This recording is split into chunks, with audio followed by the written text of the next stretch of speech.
สว่างท่าดินจันทร์ประธานเครือข่ายกองทุนแม่ของแผ่นดินจังหวัดเชียงใหม่และ8จังหวัดภาคเหนือตะกี้ไปจัดนักมันบอกออกวิทยุ เสียงมันแบบไปเสียงมันไปพี่น้องท่านผู้ฟังเป็นประจำทุกวันพฤหัสพี่น้องท่านผู้ฟังตั้งแต่เวลา3 ทุ่มถึง4 ทุ่มก็มาพบปะกันในรายการสารธรรมกรรมเก่าทางสถานีวิทยุของวัดไฝหินซึ่งนะครับการอนุเคราะห์เมตตาจากท่านผู้อำนวยการสถานีในอนุเคราะห์ให้เวลาประหลวงมาพบปะกับพี่น้องท่านผู้ฟังก็จะนำสาระสปะมาเล่าสู่กันฟังพี่น้องท่านผู้ฟังเป็นคู่เป็นเกมมาเปลี่ยนบรรยากาศให้พี่น้องท่านผู้ฟังหลังจากได้ฟังสาระสปะร้อยอันปันเรื่องจากเถระครูบาอาจารย์ก็เป็นสถานีของพี่น้องคนฟังที่เราต้องช่วยกันทนุบำรุงเนอะพี่น้องท่านผู้ฟังสักกรรมก็จะบอกหมายเลขบัญชีธนาคารเฮ้อท่านบ่ต้องไปฝนตกบ่ต้องไปไหนธนาคารที่ไหนอยู่ใกล้บ้านก็ไปหั่นโอนสตังค์ให้แม่น้อยเด้อทนุบำรุงสถานีตั้งสถานีก็มีความจำเป็นที่ต้องทนุบำรุงพี่น้องท่านผู้ฟังอากาศมันเปลี่ยนก็เดียวกับพายุนั่นเข้าก็เดียวพายุอันนี้มาก็เดียววิทยุรั่วเปิดไหลหันไหนก็บ่ได้ยินก็เชิญชวนพี่น้องท่านผู้ฟังช่วยกันเนอะกูเตื้อที่ผ่านมาเนี่ยเขาจะมีการทอดผ้าป่าแต่มาปัจจุบันเนี่ยเขาไม่ได้ทำละพี่น้องท่านผู้ฟังผ้าป่าเนี่ยไม่ค่อยได้ทำเพราะว่าภาวะเศรษฐกิจอันที่2โควิดพี่น้องท่านผู้ฟังโควิดมันจะไปไหนแต่นะมันขาบอยู่ตามบ้านเฮาเนี่ยแต่มันจะมีกับบ้านเฮามันมีไปทั่วโลกพี่น้องท่านผู้ฟังฟังแผ่นสปอร์ตแป๊บหนึ่งก็ได้เขาก็มากันใหม่กฐินทานคือสังฆทานบุญทานยิ่งใหญ่1 เดือนข่าวสารเพื่อการประชาสัมพันธ์ขอเชิญชวนศรัทธานักศีลนักบุญทั้งหลายร่วมงานทำบุญทอดกฐินสามัคคีของวัดร้องอ้อตำบลสันพิเชื่ออำเภอเมืองจังหวัดเชียงใหม่ตรงกับวันอาทิตย์ที่6 พฤศจิกายนพุทธศักราช 2565 ขึ้น 13 ค่ำเดือนยี่ทอดถวายกับพระสงฆ์ที่จำพรรษาท่วนไตรมาสของวัดร้องอ้อเวลา 9:30 นาทีเป็นต้นไปขอเชิญชวนร่วมงานบุญกฐินสามัคคีของวัดร้องอ้อตำบลสันพิเชื่ออำเภอเมืองเชียงใหม่จังหวัดเชียงใหม่ตรงกับวันอาทิตย์ที่6 พฤศจิกายน 2565 ช่วงเช้า 9:30 นาทีได้บุญได้กุศลโดยพร้อมเพรียงกันเวลาสร้างมนุษย์สมบัติสวรรค์สมบัตินิพพานสมบัติเพิ่มพูนสัจก็เป็นพระป่าประจำปีพี่น้องท่านผู้ฟังเนื่องจากว่าเฮามาฮื้อพระป่าวัดขาดมาฮื้อวัดขาดกฐินเป็นกฐินประจำปีทุกปีเขาจะมีการก่อสร้างแต่ปีเนี้ยก็จะมีการบูรณะปฏิสังขรณ์สิ่งที่มันรุมันพังสิ่งที่มันทรุดโทรมไปให้มันดีขึ้นก็ขอเชิญพี่น้องท่านผู้ฟังได้ร่วมกันอนุโมทนาบุญในการทอดกฐินสามัคคีในวันที่6 พฤศจิกายน 2565ในการนี้ก็จะได้นำเรียนท่านผู้อำนวยการสถานีมาถ่ายทอดในวันอาทิตย์ที่6 พฤศจิกายน 2565ก็ตั้งแต่9 โมงเป็นต้นไปพี่น้องท่านผู้ฟังเป็นกฐินสายสามัคคีก็ต้องขอกราบอนุโมทนาบุญกับคุณพ่อนายเขียนไว้เปิ้นเป็นฝรั่งซึ่งได้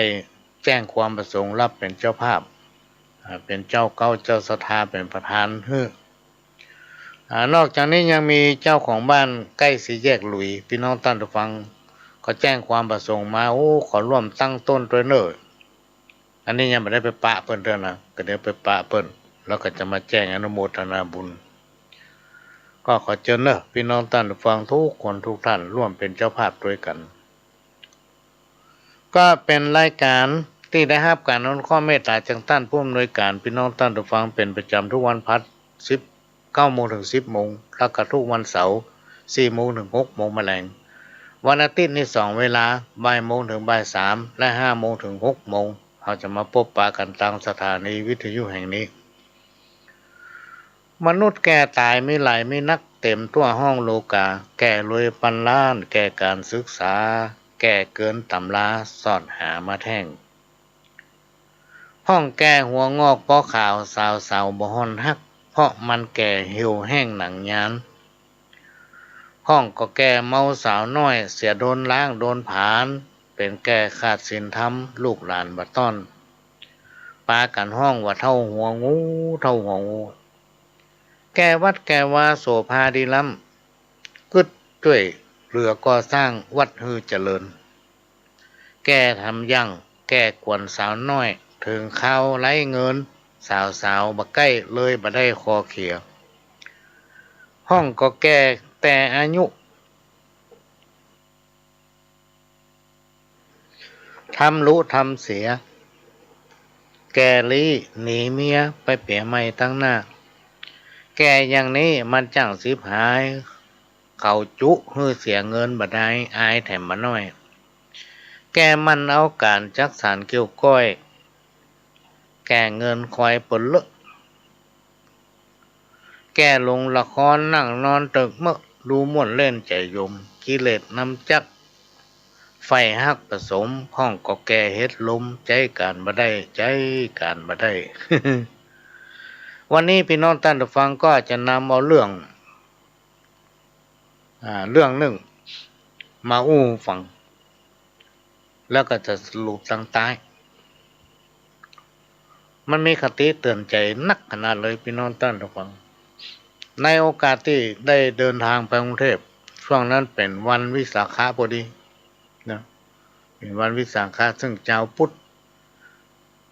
ถือว่าเป็นวันที่ยิ่งใหญ่ในทางพุทธศาสนาระดับโลกนะระดับโลกในขณะที่เดินไปเดินมาพี่น้องท่านผู้ฟังก็ไปตามซุ้มต่างๆมันก็มีพระเถระครูบาอาจารย์พระสงฆ์องค์เนรพี่น้องศรัทธาตายกตายิกาก็ไปตั้งบูธจัดนิทรรศการเกี่ยวกับพระพุทธศาสนาขณะที่เดินไปเดินมานั้นพี่น้องท่านผู้ฟังมีอยู่เต็นท์หลังหนึ่งเป็นเทศก็เข้าไปนั่งฟังถ้าตั้นเตศว่าสถานะของประเทศไทยเฮานั้นในปัจจุบันก่อให้เกิดภาวะที่มีการสร้างสถานการณ์เพื่อให้เกิดการแตกแยกพี่น้องท่านผู้ฟังนะเพื่อให้เกิดการแตกแยกในหมู่พุทธบริษัทอย่างต่อเนื่องและกันนักขึ้นเรื่อยๆพี่น้องท่านผู้ฟังการที่ยุให้คนแตกความสามัคคีนี่นะไม่ได้มุ่งหมายเฉพาะพระสงฆ์องค์เน้นนะรวมไปถึงศรัทธาพุทธบริษัทแถมบปอเนี่ยพี่น้องท่านผู้ฟังยังเกิดความขัดแย้งทางด้านคำสอนศาสนาเดียวกันแท้ๆศาสดาองค์เดียวกันแต่มีแง่คิดเห็นไปคนละแง่ละมุมเหมือนกับนิทานเรื่องนี้ที่จะเล่าให้ฟังเปิ้นยกตัวอย่างว่าเหมือนกับคนตาบอด4 คนต่างก็ป้ากันเถียงกันตึงวันพี่น้องท่านผู้ฟังเถียงกันเรื่องจ้างว่าจ้างนั้นมีรูปร่างหน้าตาเป็นอย่างใดเถียงกันมามีวันจบแล้วก็สรุปมาได้เพราะต่างคนต่างตาบอดมืดสนิทมาตั้งแต่กำเนิดในที่สุดพี่น้องท่านผู้ฟังก็พากันไปที่จ้างพักอาศัยอยู่กวนจ้างก็เอ็นดูเนาะหันเถียงกันมีข้อยุติสักเตื้อว่าจ้างเป็นตัวยังได้กวนจ้างก็เอาไปกำคนแหละพี่น้องท่านผู้ฟังเพื่อไปพิสูจน์ว่าจ้างมีรูปร่างอย่างใด ตาบอดคนที่หนึ่งเข้าไปลูบคำที่ตัวลำตัวของจ้างพอรูปคำเสร็จก็มาคิดว่าแต่ที่จริงเนี่ยรูปลักษณะของจ้างเนี่ยมันเหมือนกับฝาเฮือนของเฮาเนี่ยลูกเนี่ยประสวมตัดตัวจ้างเนาะ เหมือนกับฝาบ้านฝาเฮือนเราเนี่ยจากนั้นก็เอาไปนั่งรอแล้วก็เอาคนตาบอดคนที่สองมาแทนจุงแขนเข้าไปรูปคำคนที่สองนี่ก็เข้าไปพี่น้องท่านฟังก็เป็นรูปคำที่ขาของจ้างรูปคำที่ขาแล้วก็นึกอยู่ในใจแต่ที่จริงจ้างมีรูปร่างลักษณะเหมือนต้นบะเป้านี่บ่ได้ รูปขาจ้างจ้างนี่เหมือนกับต้นเป้าต่อมาคนที่สามกวนจ้างก็เอาเข้าไปรูปคำตัวจ้างทำปรากฏว่าคนที่สามเนี่ยไปรูปตัดหางของจ้างพี่น้องท่านผู้ฟังไปรูปตัดหางแล้วก็นึกในใจแต่ที่จริงจ้างนี่มีรูปร่างเหมือนไม้กวาดนี่เนาะเหมือนไม้กวาด ต่อมาก็เอาคนที่สี่ไปทำพี่น้องท่านทุกคน คนที่สี่ก็เข้าไปรูปคำตั้นงวงของจ้างแล้วก็นึกในใจพร้อมกับขึ้นว่าแต่ที่จริงจ้างเนี่ยเป็นเหมือนมือของคนเฮาเนี่ยเสร็จแล้วก็มานั่งเถียงกันอย่างเดิมพี่น้องท่านผู้ฟังตกลงก็บ่ได้มาเถียงกันอย่างรุนแรงเลยตกลงก็บ่ได้ในที่สุดก็เลยตัดขาดปรับเป็นมิตรกันละ เป็นศัตรูกันดีกว่าเพราะความคิดหันบ่ตรงกันคิดหันไปคนละแง่ละมุมนะคนหนึ่งก็ว่าเหมือนฝาบ้านแถมคนก็ว่าเหมือนต้นมะพร้าวทำคนก็ว่าจ้างเหมือนไม้กวาดเนี่ยทำคนก็ว่ามันเหมือนมือของเขาเนี่ย มีความคิดไปคนละมุมเถียงกันพี่น้องท่านฟังเพราะคนนั้นมันไปกำหามันก็ว่าจ้างมันไม้กวาดแล้วคนไปกำใส่ขามันก็ว่าเหมือนต้นเป้าคนไปกำใส่ตัวก็ว่าเหมือนฝาบ้านเถียงกันอยู่นั่นในที่สุดก็แตกความสามัคคี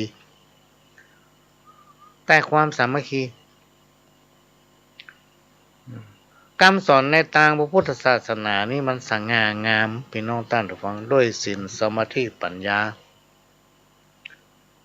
หรือว่าสามขั้นตอนคือปริยัติปฏิบัติปฏิเวทแปลเป็นภาษาเจ้าบ้านก็คือขั้นหูจักขั้นหูจริงขั้นหูแจ้งนิทานเรื่องเนี้ยพี่น้องท่านผู้ฟังเปรียบได้เหมือนสภาพของพี่น้องศรัทธาพุทธบริษัทในยุคปัจจุบันแตกแยกกันเป็นหลายกลุ่มหลากหลายความคิดถึงขั้นต้องหักล้างกันเองในหมู่บ้านชุมชนกันแต่พี่น้องท่านผู้ฟังซึ่งมีบ่กี่หลังหรอกมีการแตกแยกกันเป็นก๊กเป็นเราเป็นพวกคนนั้นพวกคนนี้ซึ่งมันผิดวิสัยของพุทธศาสนิกชนคำว่าพริกบ้านเหนือเกิดบ้านใต้นี่มีแล้วหายไปละเนี่ยมันเป็นอย่างเนี้ยพี่น้องท่านผู้ฟังในสังคมชุมชนเหมือนกับตาบอดไปคำจ้างเนี่ยคิดไปคนละอย่างมันผิดวิสัยของศรัทธาเจ้าพุทธแต่ถ้าหากพุทธศาสนิกชนทุกคนเอาความคิดมารวมกันพี่น้องท่านผู้ฟังมันก็จะกลายเป็นจ้างโดยสมบูรณ์นะเอาคนที่ ไปกำลำตัวกำขากำงวงเอามารวมกัน ก็จะเป็นจ้างที่สมบูรณ์และครบถ้วนพระพุทธศาสนาเปรียบได้เหมือนกับจ้างพุทธธรรมมีถึง 84,000 พระธรรมขันธ์นะเฮาทุกคนจงมาช่วยกันประคับประคองกองธรรม 84,000 พระธรรมขันธ์นี้มารวมกันเข้าเป็นกองเดียวนะเข้าเป็นกองเดียวสร้างความสมัครสมานสามัคคีพี่น้องท่านผู้ฟังอยู่ด้วยกันเหมือนพี่เหมือนน้องบัดนี้แยกพรรคแยกพวกบัดนี้วันนั้นเป็นพวกคนนั้นอันนี้เป็นพวกคนนี้ต้องทำตัวเป็นน้ำเกินแก้วจะไปทำตัวเป็นน้ำล้นแก้วนะต้องยอมรับเหตุผลคนอื่นพ่องเพราะสังคมชุมชนใดๆก็แล้วแต่พี่น้องท่านผู้ฟังเฮาบ่สามารถที่อยู่คนเดียวได้เฮาอยู่คนเดียวบ่ได้พี่น้องท่านผู้ฟังการพัฒนากันเหมือนกันเฮาจะต้องพัฒนาตนเองเหี่ยก่อนแล้วถึงไปมองไปว่าไปพอคนอื่นการที่เขาจะว่าเปิ้นคนอื่นเขาพัฒนาตัวเก่านั่นยังอันนี้เป็นข้อสำคัญเป็นข้อคิดที่เอามาฝากในรายการคืนวันพฤหัสนี้วันพระนี่มันจะมีหนเดียวพี่น้องท่านผู้ฟังเขาจะไปคิดว่าวันพระมันพูดวันพระไปทำ7 วันก็มีวันพระหน่อยฮะ เขาว่าวันนี้มันวันเดือนดับนะมันต้องมีหละวันนี้มันดับแล้วโลกอยู่ไปก็ได้เดือนเพ็งมาแล้ววันพระมันได้มีวันเดียวนะมันก็สลับกันไปเรื่อยๆพี่น้องท่านฟังเพราะฉะนั้นกรรมเก่าที่เพิ่นบอกว่ามื่นตากว้างและพอไปไกลๆมื่นตากว้างแล้วพอไปไกลๆอันนี้กรรมเก่าที่คนเฒ่าคนแก่เพิ่นแต่งแต้มเขียนไว้มันเป็นคติเตือนใจรู้ท้าหอนโดยพี่น้องท่านผู้ฟังว่าคนเฮาอยู่ด้วยกันถึงวันเนี่ยถ้าเฮาไม่ได้ทำบุญร่วมกันมาตั้งแต่อดีตชาติปางก่อนมันจะต้องไม่ได้เกิดมาเป็นคนแล้วก็มาอยู่ร่วมกันการที่เฮาเกิดมาเป็นเจ้าพุทธนั้นถือว่าเป็นบุญอย่างยิ่งใหญ่มหาศาลพี่น้องท่านผู้ฟังที่เฮาได้เกิดมาพบปะพระพุทธศาสนามีพระแก้วเจ้าตั้ง3 ประการเนี่ยเป็นหัวใจของจิตใจเฮาพี่น้องท่านผู้ฟังวัดคือสถานพยาบาลที่ยิ่งใหญ่ทางใจถ้าจิตใจเฮาปกติพี่น้องท่านผู้ฟังสติปัญญาย่อมเกิดนะเมื่อสติปัญญาเกิดพี่น้องท่านผู้ฟังการลืมตัวเนี่ยมันจะมาใกล้ละมันจะมีไผลืมตัวละมีกรรมหนึ่งที่บอกว่าละอ่อนดื้อเนี่ยยังบ่น่ากลัวเต้าคนใหญ่นะพี่น้องท่านผู้ฟังถ้าคนใหญ่ลืมตัวเนี่ยมันน่ากลัวยิ่งกว่าละอ่อนดื้อเพราะมันถึงฟังไผเอาตัวมันว่าสิ่งที่มันทำเฮือเปิ้นมันบ่คิดสิ่งที่มันทำเฮือไผเนี่ยมันลืมนะแต่ถ้าไผไปทำเฮือมันนิ้วเดียวเนี่ยพี่น้องท่านผู้ฟังนิดเดียวมันจำเต้าตายนะมันไปทำมือไผ่เนี่ยมันบ่จ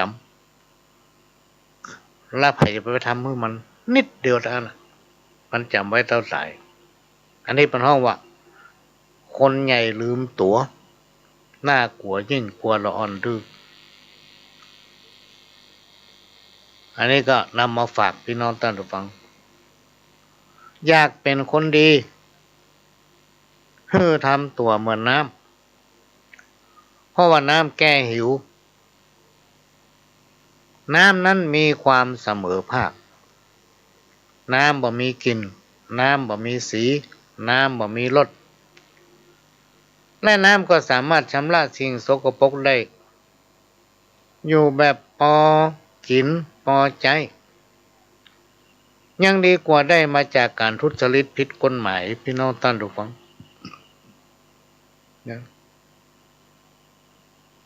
อันเนี้ยนำมาฝากเด้อพี่น้องท่านผู้ฟังนำมาฝากเพื่อเป็นข้อคิดข้าวที่เป็นคติเตือนใจสังคมบ้านเฮาเปลี่ยนไปนักล้ำแทบพลิกหน้ามือเป็นหลังมือพลิกบ้านเหนือเกือบ้านใต้มามีแล้วในยุคปัจจุบันน่ะพี่น้องท่านผู้ฟังความเอื้ออาทรความมีน้ำใจความมีโอบอ้อมอารีซึ่งกันและกันเริ่มจะหายไปนะมาเหมือนก้อนเพราะอย่างพี่น้องท่านผู้ฟังเพราะว่าในยุคปัจจุบันเนี่ยมันมีความเจริญทางด้านวัตถุนักบอกว่าจะเป็นการสื่อสารบอกว่าจะเป็นอย่างทุกอย่างมันเจริญรุ่นหน้าไปหมดพี่น้องท่านผู้ฟังมันเหมือนสมัยก่อนสมัยแต่ก่อนเพิ่นถึงมีกำพังเพยไว้ลูกมาเมื่อเจ้านึ่งข้าวอุ่นแกงเปี่ยน้ำพริกแดงมาแบ่งใส่ถ้วยยอดผักฟักแตงบะแตงหยวกกล้วยกินทอดแถมตัวยดาไว้พ่อแม่ไว้หลานกินพร้อมกันไส้รวดอู้กันได้การงานอบอุ่นดีแต่พ่อแม่ลูกหลานอยู่กันสำราญกินหวานตาลต้อมเนี่ยพี่น้องท่านผู้ฟังเป็นสิ่งที่เกิดขึ้นเมื่อสมัย4-50 ปีผ่านมาละ4-50 ปีละประเดี๋ยวมันมีละพี่น้องท่านผู้ฟังเมื่อกี้วันนี้ได้มีโอกาสนั่งรถไปกับคนหนึ่งจำชื่อเพิ่นบ่ได้ดูมันจะไปทำอะไรอย่างสักอย่างตั้งปัตตันเนี่ยก็ได้อู้กันไปว่าโอ้ประเดี๋ยวมันยำเหมือนแต่ก่อนเนาะเวลาไผเจ็บไผเป็นอะไรอย่างในคนสมัยก่อนเพิ่นจะเอี้ยวหากันโลพี่น้องท่านผู้ฟังบ้านเหนือบ้านใต้เนี่ยไปเอี้ยวหากันเป็นหมู่เต็มเฮือนนะถ้าฮู้ว่าไผบ่สบายนะโดยเฉพาะหน้าหนาวนี่พี่น้องท่านผู้ฟังจะไปยืนผิงไฟสุมไฟก่อไฟเผาข้าวหลามนี่หิงไฟอยู่ด้วยกันเป็นหมู่นะพี่น้องท่านผู้ฟังสมัยก่อนเนี่ยมาเดี๋ยวนี้มีแล้วสิ่งทั้งหลายเราเนี่ยเป็นต้นว่าเข้าเฮาวิทย์แรงเนี่ยเขากำจานไปหล่นไปบ้านเหนือบ้านใต้เข้าบ้านนั้นวิทย์ให้ทั้งนี้มีก่อนเพิ่นแบ่งให้กันไปกินโลกพี่น้องท่านผู้ฟังประเดี๋ยวนี้โอ้ยบ้านอยู่ติดกันแทบจะไม่รู้จักกันด้วยซ้ำแจ้งมาก็ไปค่ำมาก็เข้าบ้านบางบ้านบางหลังยังมีเตาไฟมีครัวไฟด้วยซ้ำพุ่นถึงเวลาจะกินก็ไปกาดไปตำตูกาดตำข้างถนนไปตำร้านอาหารเนี่ยบ้านตัวเก่าไปได้นึ่งเข้าเป่าไฟแล้วเหตุที่มันเป็นไปเลยเพราะอย่างพี่น้องท่านผู้ฟังตั้งเหนือล้านนาเขาเนี่ยสมัยปู่ย่าตายายมาจนถึงรุ่นเฮาเนี่ยเพิ่นมีผีปู่ย่าเพิ่นมีผีหอผีเฮือนเพิ่นมีปู่ดำย่าดำพี่น้องท่านผู้ฟังที่ดูแลรักษาเฮาแล้วผีหอผีเฮือนผีปู่ย่าผีปู่ดำย่าดำเพิ่นกินอะไรหยังเพิ่นก็กินต้อยเฮานั่นแหละพี่น้องท่านผู้ฟังเพิ่นกินอ้อยข้าวอ้อยน้ำต้อยเฮานั่นน่ะแต่ถ้าเฮาไม่อยากกินมานึ่งเข้าเป่าไฟเปิ้นไม่ได้กินอยู่ไปมันได้กินแล้วแห้งมันหนีไปอยู่กันนั่นหมดกะ พอเพิ่นหนีไปอยู่กันนั่นเอาล่ะกันนั่นมีปัญหาสปะสะเปดเกิดขึ้นละพี่น้องท่านผู้ฟัง สมัยโบราณน่ะปู่ย่าตายายตามประวัติพี่น้องท่านทุกฟังปู่ย่าตายายพ่อไว้แม่ไว้เฮาเพิ่นปฏิบัติสืบตามกันมาเนี่ยเป็นร้อยๆปีมาจนถึงเฮาเนี่ยมาศูนย์ตัดเฮาเนี่ยนี่มาหายตัดยุคปัจจุบันเนี่ยสมัยก่อนเพิ่นเอาผีคุมคนโลกพี่น้องท่านทุกฟังเอาผีปู่ย่ามาคุมคนถ้าไผมีลูกบ่าวลูกสาวเนี่ยไปญะบดีบอกว่าจะเป็นที่รับที่แจ้งผีผู้ญามันหู้มาได้นะพี่น้องท่านฟังมันหันมดนะมันเหมือนเงาที่ตามตัวเขาเนี่ยลองไปทำผิดผีแล้ววันดีคืนดีมันมาเข้าสิ่งคนนั้นคนนี้จี้หน้าด่าเลย สะหน้าเลยเพราะฉะนั้นถ้าไปทำมันอย่างบดีนะต้องขัดใจปิ้งมาบอกคือพ่อแม่มาสารภาพกับผีผู้ญาในสมัยก่อนเนี่ยพี่น้องท่านผู้ฟังถ้าถึงเดือนเก้าลูกเต้าเราหลานไปอยู่จังหวัดไหนบ้านไหนเมืองไหนก็แล้วแต่ต้องปิ้งมาบ้านต้องปิ้งมาซาเก้าดำหัวผีผู้ย่ามาดำหัวพ่อหัวแม่มาหาพ่ออุ้ยแม่อุ้ยฮือผีป่อยแม่เพิ่นมัดมือฮือเดือนเก้านี่เพิ่นจะมานั่งกันเป็นวงถ้าเป็นผีเดียวกันเพิ่นจะสู้ขวัญกับโลกพี่น้องท่านผู้ฟังนะห้องเข้าเอาขวัญกันมัดตีนมัดมือขอผีผู้หญ้าฮักผีผู้ดำอย่าดำตัวคุ้มของข้างสามว่ามันไปอยู่ที่ไหนเพิ่นนับถือผีแล้วเพิ่นเอาผีคุ้มคนต่อมาเรื่องตั้งหลายแล้วเนี่ยเริ่มจะหายพี่น้องท่านฟังเริ่มจะหายไปเอากฎหมายมาเป็นตัวชี้วัดกฎหมายเนี่ยมันเปลี่ยนไปจริงๆนะพี่น้องท่านฟัง4 ปี5 ปีเปิ้นกับแปรยัตติเปลี่ยนเป็นข้อไปในโอกาสที่เฮาเป็นเจ้าพุทธเป็นพุทธบริษัทเนี่ยพี่น้องท่านผู้ฟังเฮามีศีลธรรมที่เฮาฟังกันได้ง่ายๆบ่อยๆก็คือคุณธรรมจริยธรรมเปิ้นรณรงค์ให้ไปฟังเทศน์เปิ้นจัดอบรมธรรมะนะเข้าค่ายคุณธรรมอย่างไปฟังเทศน์เนี่ยพี่น้องท่านผู้ฟังไปฟังหยังอ๋อบ่ใช่ว่าไปแต่งตัวไปอวดกันเนาะ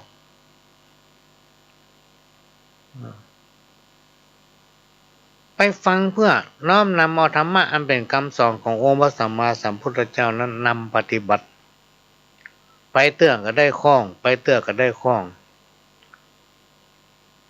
แต่ถ้าไผมันไปฟังเนี่ยพี่น้องท่านผู้ฟังเมื่อศีลธรรมเข้าอยู่ในจิตในใจธรรมะขั้นพื้นฐานขององค์พระสัมมาสัมพุทธเจ้าที่เพิ่นบัญญัติไว้เนี่ยเจ้าบ้านเฮาเนี่ยปฏิบัติได้ง่ายๆคือศีล5 ข้อถ้าไผมีศีล5 ข้อไว้กับตัวเนี่ยทำมันอย่างกำผิดสักอย่างอ่ะพี่น้องท่านผู้ฟังผิดกฎหมายสักอย่างพ่อมีศีลยิ่งถ้าเราไปฟังเทศน์บ่อยๆพี่น้องท่านผู้ฟังเขาจำมาครั้งก็น้อยครั้งไหนก็จำมาให้ข้อธรรมะเป็นคำสั่งสอนองค์สัมมาสัมพุทธเจ้านั้นมันใหม่ทันยุคทันใหม่ทันสมัยอยู่เสมอบ่เก่าทำดีได้ดีทำบ่ดีได้บ่ดีบาปบุญคุณโทษมันมีพี่น้องท่านผู้ฟังวันใดที่เกณฑ์ชะตาดวงอย่างเขาดีอยู่เนี่ยมันบ่ลงทันเถอะวันใดวันหนึ่งถ้ามันได้ลงทันล่ะเคยได้ยินก็คำว่าคืดอ่ะมันตกคืดตกตัวมันละคือบาปกรรมนั่นแหละพี่น้องท่านผู้ฟังที่มันทำไผ่ทำอย่างใดได้อย่างอันแตนกันก็บ่ได้ตุยนะอันนี้ก็นำมาฝากเนอะพี่น้องท่านผู้ฟังถ้ารักตัวกลัวกรรมอย่าทำชั่วจะมัวหมองหม่นไหมไปเมืองผีจงเลือกทำแต่กรรมที่ดีๆจะได้มีความสุขพ้นจากทุกข์ภัยมีอยู่กรรมหนึ่งเป็นมนุษย์สุดนิยมที่ลมปากจะได้ยากหิวโหวยพ่อชิวหาถ้าอู้ดีก็มีคนเขาเมตตาจะอู้จ๋าจงพิเคราะห์ให้เหมาะความ บ่ใจไปว่าเฮ้อเปิ้นติ๊กๆล่ำพอตัวเก่าบ่สวมงอดตัวเก่า บางคนเป็นอย่างนั้นแต่น่ะไปนอนตอนดูฟังมันว่าเฮ้อเปิ้นติ๊กอันใดเปิ้นก็บ่ดีเฮ็ดบ่ตกบ่เสี่ยงไงแล้วมันบ่สวมงอนตัวมันน่ะว่ากูมีอันหยังพร้อมแล้วยังกูดีหมดก่อ บ่สอนตัวเก่าแม่แน่ก็จะสอนคนอื่นเหมือนกับกรรมที่ว่าความผิดของเปิ้นเนี่ยพอหันเป็นเหมือนภูเขาอ่ะโอ้มันใหญ่ความผิดของเปิ้นความดีของคนอื่นเนี่ยตัดหางตัวเก้าเต้าเส้นผมก็มามีอ่ะ หางตัวเก่านี่โอ้ยกล่องอยู่หั่นน่ะพ่อมาหันกล้าคนอื่น เวลาที่ผ่านไปพี่น้องตัดฟังมันจะย้อนมาแถมเนี่ยมันเป็นไปบ่ได้วันเวลาเนี่ยมันบ่คอยบ่ท่าไผมันจะผ่านไปแล้วจะปิ้งมาแถมเป็นไปบ่ได้แล้วเพราะฉะนั้นเราต้องคิดเถียว่าชีวิตของคนเฮานั้นเหมือนน้ำนะที่มันไหลผ่านไปอ่ะพี่น้องท่านผู้ฟังน้ำที่มันไหลไปแล้ว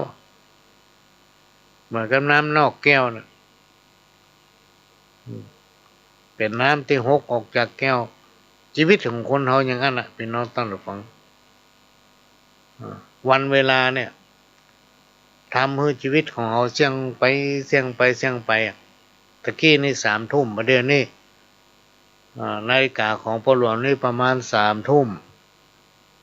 44ละเนี่ยอายุของเขาก็เสี่ยงไปละ ตะกี้3 ทุ่มประเดี๋ยวนี้เสี่ยงไป44 นาทีแล้วโลกอันนี้จังเปลี่ยนแปลงโยกย้ายสรรพสิ่งได้ลอยลาปรัชญาชีวิตความคิดตัณหาเท่าแก่ชรามรณะหมดไม่เป็นสัจธรรมไหลไปตามโลกใต้ไม่มาเก่าไปเคลื่อนคล้อยสังคมแห่งยุคพัฒนาเดินหน้าเต็มร้อยเวลามีน้อยวันไปหาพักสำแพะตำหัวมาแกงกินกันมันถึงบัดนั้นการงานอยู่ท่าเป็นไปตามสมัยละเลยเก่ากี้เป็นกันยังอี้ตัวไปลองมานั่งกึดมอนึงซึ่งไหวันหน้าต่อไปคงใจบ่ได้ประเดี๋ยวนี้เริ่มมีละพี่น้องท่านผู้ฟังมีพิธีกรรมที่ลอกลวงกันแบบไม่ๆ และก็ฮิตขนาดก็คือพิธีกรรมแก้กรรมกล้าขายบดีก็ต้นว่าเป็นพ่อกรรมลูกเต้ามาอยู่ถ้อยฟองกรรมก็โทษว่าเป็นพ่อกรรมนะ อกหักไปหลงหักเปิ้นมาหักตัวตอบก็โทษเป็นพ่อกรรมมีสามีภรรยาแอบไปมีกิ๊กก็ไปโทษว่าเป็นพ่อกรรมสารพัดสารเพพี่น้องท่านผู้ฟังโทษไปลงที่กรรมหมด แต่ที่จริงกรรมในยุคปัจจุบันเนี่ยคือเกิดจากการกระทำของตัวของเราเนี่ยพี่น้องท่านผู้ฟังกรรมมันจะเกิดจากการกระทำทุกอย่างมันจะมีเหตุมีผลพี่น้องท่านผู้ฟังมันต้องมีเหตุมีผลถ้ามันมีเหตุมีต้นสายปลายเหตุเนี่ยมันย่อมเกิดทุกอย่างอ่ะพี่น้องท่านผู้ฟังบางต้นไม้เนี่ยโยบดาเฮาการลำต้นไปปักขี้ดินไม่ไปเป็นจะได้ไม่ต้องมีหากกิ่งก้านสาขามันนะอันอย่างทุกอย่างมันเกิดจากการกระทำเนี่ยบดีก็ได้บดีกึดดีแล้วทำดีคนเฒ่าคนแก่ว่าจะได้ดีเพราะฉะนั้นพี่น้องท่านผู้ฟังกรรมเนี่ยมันถึงมันหนีไปไหนลองนึกพอเถอะถ้าเฮาไปจุเปิ้นทำกรรมเปิ้นก็มาจุเฮาไปหลอกลวงเปิ้นทำน้อยเปิ้นก็มาหลอกลวงเฮาไปโกงเปิ้นก็เด้อเปิ้นก็มาโกงเฮา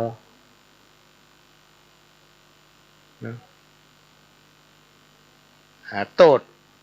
ของการทำความบดีในเมืองมนุษย์เนี่ยถ้ามันมีหลักฐานเนี่ยเป็นยับเข้าคุกนะยังตั้งทนายได้นะพี่น้องตั้งถูกฟังไปร้องขอความเป็นธรรมเนี่ยถ้าเขาสารภาพเขาให้ความร่วมมือกับทางการเพื่อลดหย่อนผ่อนโทษให้พอถึงวันดีคืนดีมาเปิ้นกาภัยโทษให้ออกมาอยู่บ้านคืนคนดีสู่สังคมเนาะ แต่ในโลกภายหน้าคือที่เราจะต้องไปเนี่ยพี่น้องท่านฟังซึ่งทุกคนจะหนีบ่พ้นเกิดแก่เจ็บตายเนี่ยใครถึงหนีพ้นสักคนเมื่อเราตายไปแล้วพี่น้องท่านฟังสิ่งที่เรากระทำเนี่ยมันติดตามตัวเราไปที่อู้ได้เต็มปากเนี่ยเพราะอย่างเพราะว่ามีคนที่เคยตายลืมแล้วเขามาอู้ฟังฟังว่าในเมืองคือโลกภายหน้าเนี่ยโลกที่เราต้องตายไปเนี่ยมันไม่ใช่มีทนายนะพี่น้องท่านผู้ฟัง ใครทำอย่างใดได้อย่างนั้นแทนกันมาได้นะจะไปร้องขอความเป็นธรรมจากใครถึงมาได้เพราะมันเกิดจากการกระทำของตนเองเพราะฉะนั้นพี่น้องท่านผู้ฟังในโอกาสที่เราเกิดมาเป็นคนมันไม่ใช่เกิดมาง่ายๆแล้วถึงเวลาที่มันบัดตายนะมันถึงบัดตายเนี่ยอย่าได้มันก็ถึงบัดตายพี่น้องท่านผู้ฟังการที่เราเกิดมาเป็นคนนี่เพราะเราสร้างผลบุญไว้ตั้งแต่อดีตชาตินักบางทีเราอยู่เป็นคนเนี่ยเราลืมเนาะว่าในอดีตชาติเราหมูเลยนึกไปได้ว่าในอดีตชาติเราทำอย่างไรบุญที่มันรอจะมาเราเนี่ยมันมาไปถึงที่มาไปถึงเพราะอย่างเพราะเราไปสั่งสมบุญเราไปได้ทำบุญถ้าเราทำบุญพี่น้องท่านผู้ฟังบุญตัวเนี้ยมันจะไปเชื่อมต่อกับบุญในอดีตชาติอาจจะทำให้เราได้อยู่ดีกินดีพ้นจากข้อจากกรรมถึงบุญเก่าบุญใหม่มันจะสั่งสมและเพิ่มขึ้นเรื่อยๆมันจะทำให้ข้อกรรมที่เกิดจากการกระทำที่เราทำโดยตั้งใจเนี่ยเบาบางลงการให้ทานรักษาศีลเจริญภาวนาที่ถูกวิธีจะช่วยแก้ปัญหาต่างๆในชีวิตให้เบาลงการเวียนว่ายตายเกิดมันเป็นสัจธรรมคำว่าสัจธรรมนี่คือความจริงพี่น้องท่านผู้ฟังเมื่อเกิดมาแล้วต้องตายถ้าภัยบ่ไข้ให้ตายกับถ้าเกิด เนี่ยครูบาอาจารย์ว่าไว้ถ้าภัยบ่ไข้ตายกับถ้าเกิดมาถ้าเกิดมาแล้วไม่ต้องตายเมื่อรู้ว่าทุกคนจะต้องตายมันจะแตกต่างกันกับว่ามันภัยจะตายจ้าตายก่อน เนี่ยไม่แตกต่างกันนะการที่เขาได้เกิดมาเป็นคนเขามีบุญเหมือนกันหมดแต่มันมาเต้ากันพี่น้องต้องระวังเพราะฉะนั้นเขายังโมโหเลยว่าตายไปแล้วเขาจะได้มาเกิดทำกอเพราะว่าเขาเกิดมาเป็นคนประเดี๋ยวนี้เขาโมโหว่าเมื่อชาติแล้วเขาเป็นจะได้ในภพตั้งหน้าเขาจะเป็นจะได้ช่วงที่เขามีอายุเป็นคนเนี่ยกินได้ไปได้คิดได้พี่น้องท่านผู้ฟังฮักกันไว้ดีกว่าไปทะเลาะบ่แว้งพิดข้องมองใจกันแน่นหยังนะมันไม่ใช่ม่วนไปหั่นไปนี่มันถึงป้ากันเฮาอยู่บ้านนึ่งจองเดียวกันเนี่ยมันถึงหนีกันบ่พ้นเพราะฉะนั้นถึงฮักกันไว้สมัครสมานสามัคคีอยู่ด้วยกันเหมือนพี่เหมือนน้องนะเกิดมาเป็นมนุษย์ในโลกสงสารกรรมไผเว้นมันแตนกันบ่ได้เขาเกิดมาเตื้อเดียวตายไปแล้วจะได้มาเกิดทำกอยังหมูเพราะนั้นสมัครสมานสามัคคีพี่น้องท่านผู้ฟังเหมือนกับงานที่พระหลวงทำเนี่ย หมู่บ้านกองทุนแม่ของประเด็นสร้างคนให้ฮักกันโอ้เขาสร้างขนาดสร้างให้คนฮักกันเนี่ยอย่างใดมันมันฮักกันก็พยายามเต็มที่อันนี้ก็เป็นเรื่องที่นำมาฝากในวันนี้พี่น้องท่านผู้ฟังที่จริงก็ตั้งท่าจะนำมาเรียนหลายอย่างมาฟังแต่ว่าตะกี้สถานีมันดับไปกำเสียงมันไปก็เลยได้แต่เวลามันจะหมดละ จะหมดเวลาละค่อยป้ากันใหม่ในวันเสาร์ถ้าบัดติดภารกิจอะไรอย่างสถานีก็ว่างนะก็จะมานั่งกันวันเสาร์ตั้งแต่เวลา4 โมงถึง6 โมงแมลงอันนั้น5 สถานีกันเนาะแล้วทุกวันอาทิตย์พี่น้องท่านผู้ฟังมีอยู่2 เวลาบ่ายโมงถึงบ่าย3แล้วก็5 โมงถึง6 โมงค่อยมาป้ากันวันนี้เวลาหมดละพี่น้องท่านผู้ฟังเพราะว่าจะต้องออกรายการก่อนเวลา5 นาทีเสียงมันไปจ้าพี่น้องท่านผู้ฟังเฮานี่ได้จัดเมินนะเสียงจี้ไปโพสต์สถานีนะขอให้พี่น้องท่านผู้ฟังทุกคนทุกท่านลืมกราบขอบพระคุณเถระครูบาอาจารย์ที่ฟังรายการนี้อยู่เพื่อกำลังใจขโยมเก่าขอกราบไหว้สากราบขอบพระคุณเถระครูบาอาจารย์ฟังบุญหานสักคำฟังมันจมพี่น้อง ขอให้พ่อแม่พี่น้องท่านผู้ฟังทั้งหลายรับนอนฝันดีเหมือนกันคู่คนจากกับผมปหลวงสว่างธาตุอินจันทร์ขอสวัสดีครับ